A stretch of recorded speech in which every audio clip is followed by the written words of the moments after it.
आज के इस समारोह में उपस्थित उत्तर प्रदेश सरकार में मंत्रिमंडल के मेरे वरिष्ठ सहयोगी, प्रदेश के पर्यटन और संस्कृति मंत्री श्री जयवीर सिंह जी, हिंदुजा ग्रुप के chairperson Shri A P. Hinduja ji, trustee Hinduja group Shri P P. Hinduja जी,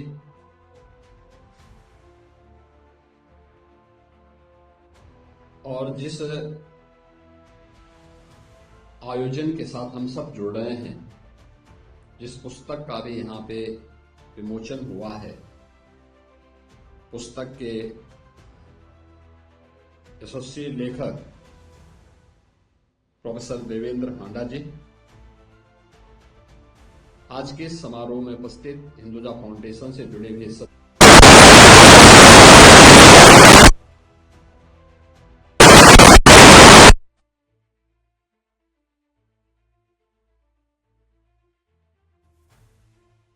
मैं सबसे पहले हिंदुजा फाउंडेशन को, इस पूरे आयोजन को आयोजित करने, भारत की धरोहर को संरक्षित करने के अपने इस अभियान के प्रति योगदान देने के लिए हृदय से धन्यवाद देते हुए आप सभी का मैं उत्तर प्रदेश सरकार की ओर से हृदय से स्वागत करता हूं, अभिनंदन करता हूं।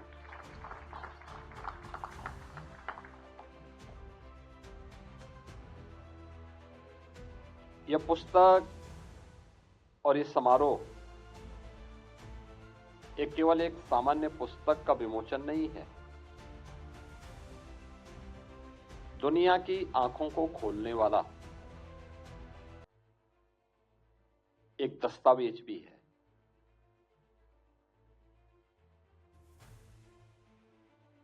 हम इस बात से पूरी मजबूती के साथ कह सकते हैं कि महाभारत जिस भारत के बारे में कहता है कि दुर्लभम भारतीय जन्म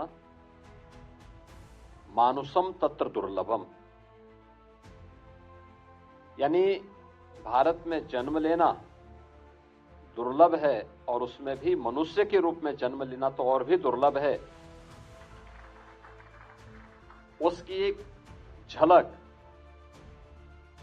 हिंदुजा फाउंडेशन और प्रोफेसर देवेंद्र हांडा जी ने इस पुस्तक के माध्यम से आप सबके सामने प्रस्तुत किया है, और यहां पर जो ये प्रदर्शनी लगाई गई है, ये उसकी एक झलक भी है।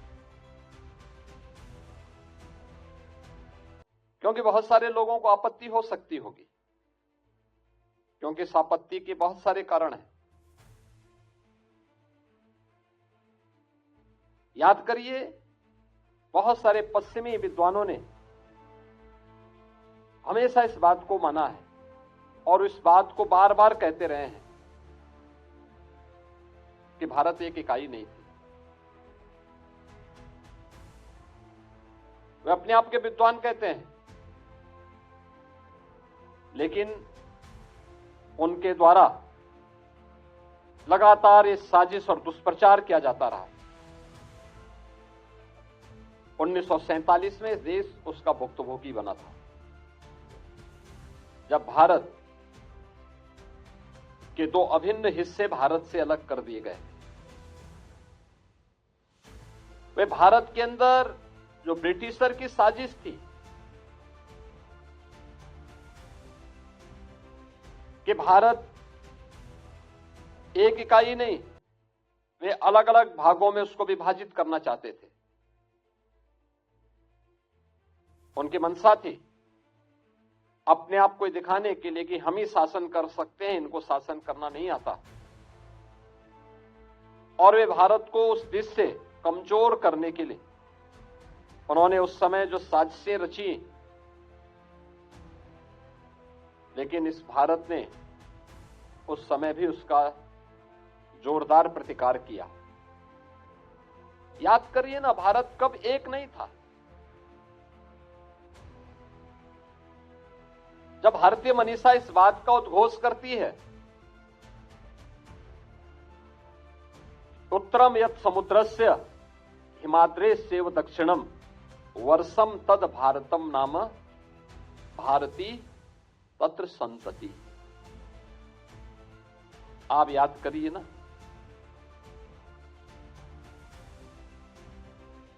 यह जो श्लोक है, यह ब्रिटिशर ने भी नहीं दिया है और इस्लाम ने भी नहीं दिया है।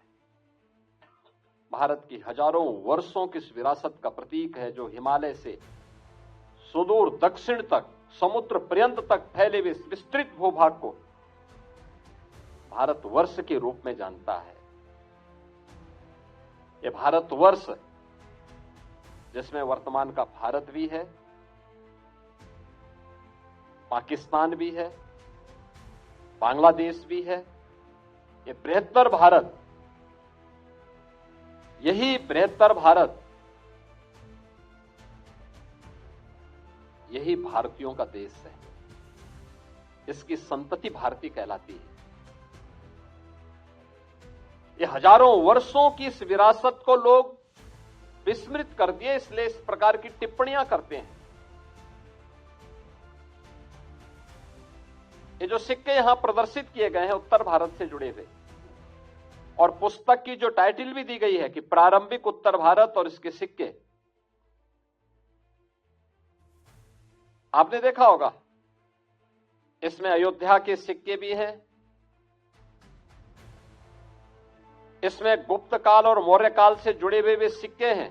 यानी हिंदुजा फाउंडेशन ने 34,000 से अधिक ऐसे सिक्के जो भारत की धरोहर के रूप में, भारत की उस ऐतिहासिक पृष्ठभूमि को वर्तमान पीढ़ी के सामने एक बेहतरीन प्रमाण के साथ प्रस्तुत करता है। और यह जो पुस्तक है, पुस्तक ने तो अपने आप में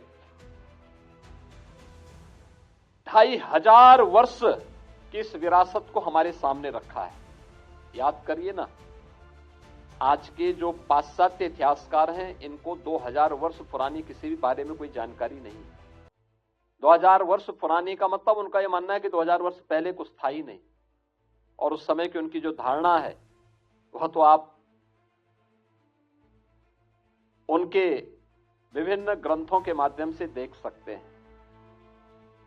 लेकिन भारत ने कभी भी हमेशा से तथ्य और प्रमाण को सामने रख करके फिर उसको अपने सामने प्रस्तुत किया। काशी के सिक्के भी हैं, अयोध्या के भी सिक्के हैं, कौशाम्बी के हैं, पांचाल जनपद का भी है, मथुरा का भी है।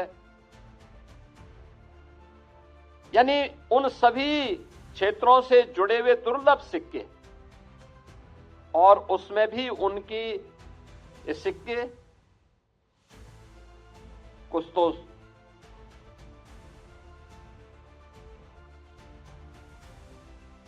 तांबे के हैं, कुछ चांदी से जुड़े चांदी के हैं, कुछ अन्य मिक्स धातु से भी बने हुए हैं। इन सिक्कों से हमें उस समय की मापक पद्धति के बारे में भी और उस समय के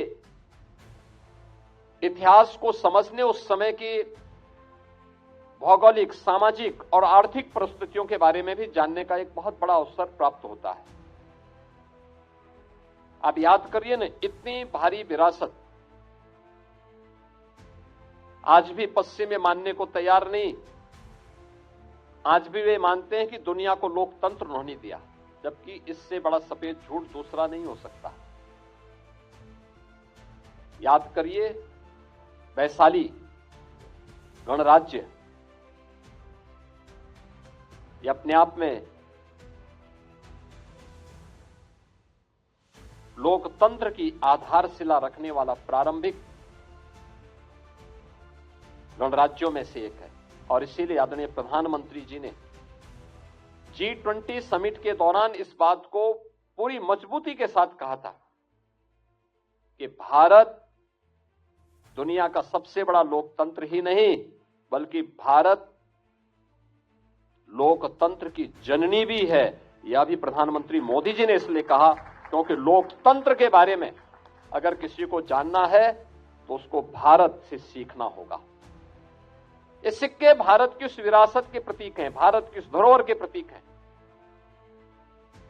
जिसको भारत और भारतीयता पर, भारत की सनातन परंपरा पर जिसने जियो और जीने दो पर विश्वास किया और दुनिया की कौन से ऐसी जाति, मत, मजहब, संप्रदाय है जिसको उसकी विपत्ति के समय हम भारतीयों ने शरण देकर के फलने, फूलने, आगे बढ़ने के लिए अवसर न दिया हो।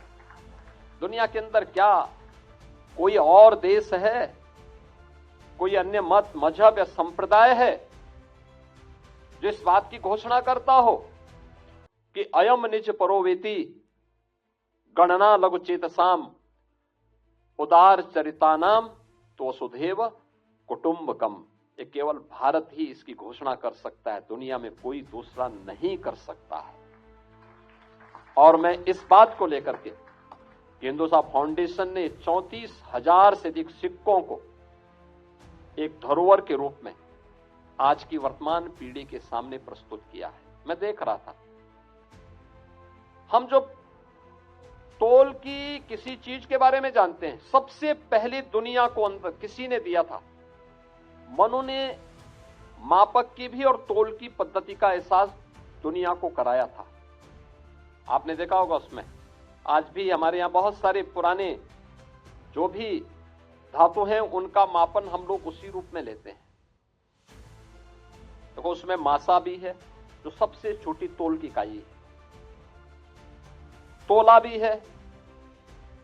मुझे लगता है कि तोला तो अब केवल लोग सोने को ही उसके रूप में लेते हैं, सामान्य उसके रूप में नहीं लेते। और सोने का दाम तो लोग देख ही रहे हैं कि कितना, अब मैं उसको महंगा कहूं या सस्ता कहूं, लेकिन उसकी कीमत आसमान छू रही है। लेकिन आप देखें ना, मासा भी है, तोला भी है, सिक्कों के मापक भी उसी रूप में दिए गए, उसी रूप में बनाए गए हैं। और कितनी दुर्लभ धरोहर है। निश्चित ही ये बहुत सुंदर प्रयास है हिंदुजा फाउंडेशन का, और मैं इसके जो यशस्वी लेखक हैं जिन्होंने उसको प्रदर्शित किया है और खास तौर पर उत्तर भारत से जुड़े हुए इन सभी सिक्कों को इस प्रदर्शनी के माध्यम से आम जनमानस के सामने भी उनको दिखाने का एक प्रयास किया है। और मुझे लगता है एक नई प्रेरणा भी मिलेगी। यत्र तत्र बिखरे हुए इस प्रकार के सिक्कों को फिर से इकट्ठा करने का एक अवसर और एक नई प्रेरणा भी हमारी वर्तमान पीढ़ी को प्राप्त होगी। अन्यथा उत्खनन में बहुत सारी जगह निकलते हैं, लोग उसकी कीमत नहीं समझते, फेंक देते हैं, उसको गला देते हैं, किसी अन्य उसमें फेंक देते हैं। लेकिन आज जब मैंने यहां पे देखा उसको, जब यहां पे हम लोग अशोक हिंदुजा जी के साथ जब इसको देख रहे थे, अवलोकन कर रहे थे, और यहां पर वो बता रहे थे कि ये कौन सा सिक्का है, कब का है, किस जनपद से जुड़ा हुआ था, कौन से 16 जो महाजनपद थे उनमें से, यानी मौर्य शासनकाल, ये वही कालखंड है जब भारत का जो स्वर्ण युग था। याद करिए, उस कालखंड में दुनिया की इकोनॉमी में, अशोक जी उस समय दुनिया की इकोनॉमी में भारत का जो हिस्सा था वो 46% था। और ये आते आते 15वीं सदी तक भी दुनिया की अर्थव्यवस्था में भारत की हिस्सेदारी 24% तक थी। बीच के उसके बाद के कालखंड में भारत का इतना दोहन हुआ है, भारत का इतना लूटा गया कि जब ये देश आजाद हुआ तब भारत की दुनिया की अर्थव्यवस्था में योगदान मात्र 1.5 से 2% रह गया था। और आज हम सब अपने देश के यशस्वी प्रधानमंत्री जी का आभार व्यक्त करते हैं कि जिन्होंने भारत को चौथी अर्थव्यवस्था बनाने में आज सफलता प्राप्त की है।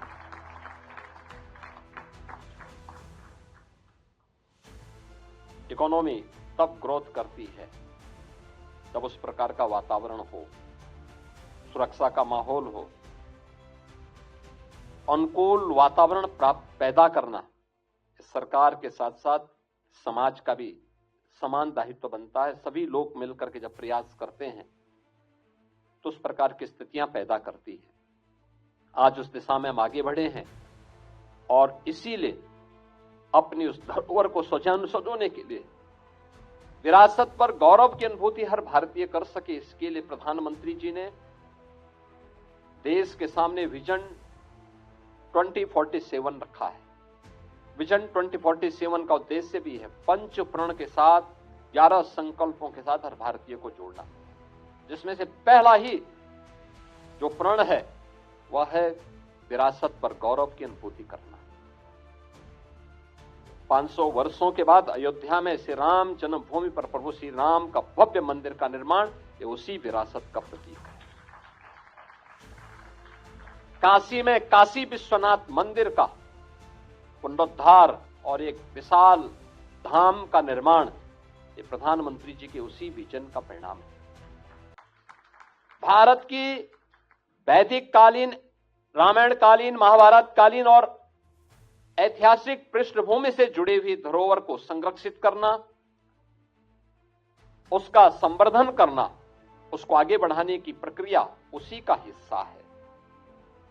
और यही है जो एक भारत श्रेष्ठ भारत की उस परिकल्पना को साकार कर रहा है। उत्तर से दक्षिण तक, पूरब से पश्चिम तक पूरे भारत को एकता के सूत्र में बांध करके विश्व मानवता के लिए फिर से भारत के उस संदेश को पहुंचाना, यही भारत का उद्देश्य है। लेकिन इसके लिए हमें उस प्रकार के वातावरण के साथ अपने आप को जोड़ना पड़ेगा। और मुझे बहुत प्रसन्नता है कि आज उत्तर भारत के जो 9,000 से अधिक सिक्कों का संग्रह हिंदुजा फाउंडेशन ने किया है, उसके लिए प्रारंभिक उत्तर भारत और उसके सिक्के, इससे संबंधित इस पुस्तक का विमोचन का कार्यक्रम यहां पर हुआ है। मैं इस पुस्तक के यशस्वी लेखक आचार्य देवेंद्र हांडा जी को और उनकी पूरी सहयोग, उस पूरी टीम को, उनके पूरी सभी सहयोगियों को हृदय से बधाई देता हूं, अपनी शुभकामनाएं देता हूं। ईश्वर उनको स्वस्थ रखें, दीर्घायु करें और वह इसमें और भी अच्छे कार्यों को आगे बढ़ा सकेंगे। इस विश्वास के साथ मैं एक बार फिर से हिंदुजा फाउंडेशन, आचार्य देवेंद्र हांडा जी और उनकी पूरी टीम के प्रति हृदय से धन्यवाद देते हुए अपनी बधाई देता हूं, अपनी मंगलमय शुभकामनाएं देता हूं। धन्यवाद।